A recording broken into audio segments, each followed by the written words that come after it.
The last time the Liberals were in such trouble, Justin Trudeau was a political tenderfoot. Even leader Michael Ignatieff losing his seat. After 3 straight election defeats, Justin Trudeau. It was Trudeau who brought the Liberals back. Justin Trudeau. He was born with a famous name. Conservative ads mocked his name and celebrity, but being the son of a prime minister may have helped. He was young and photogenic, to some even virtuous. For the first time, a party jumped from 3rd place to a majority government. I didn't make history tonight. You did.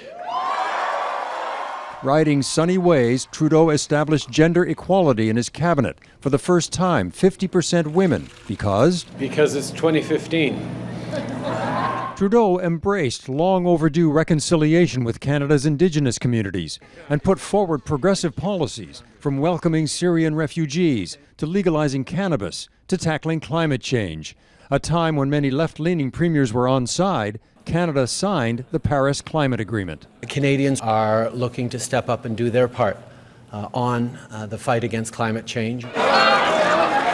His personal popularity was apparent. Hey, hey!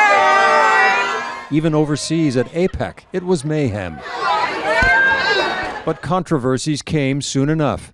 Trudeau was sanctioned for ethics violations twice. The Commissioner's report this morning makes it very clear that I should have taken precautions. Once when he accepted vacation gifts from the Aga Khan, and again when his Attorney General Jody Wilson-Raybould was pressured inappropriately to intervene in a criminal case against SNC-Lavalin. I fully accept this report and take responsibility for everything that happened. He was also embarrassed for donning blackface before his time in politics and for elbowing an MP while he was Prime Minister.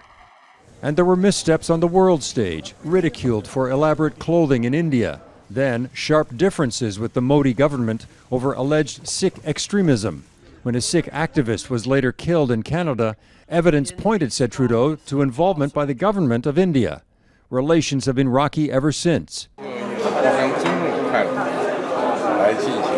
Trudeau got on the wrong side of China's leader by publicly leaking, said Xi Jinping, their conversations.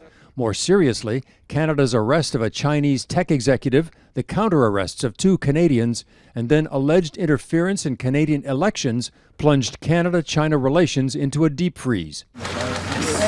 And then there was the new and unpredictable U.S. president.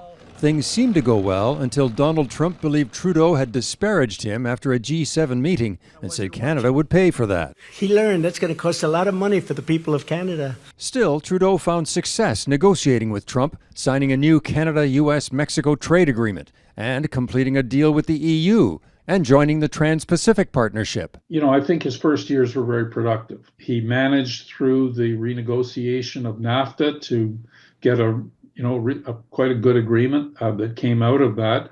Those are big achievements. Over time, the Liberals invested in childcare, dental care, and pharmacare with help from the NDP.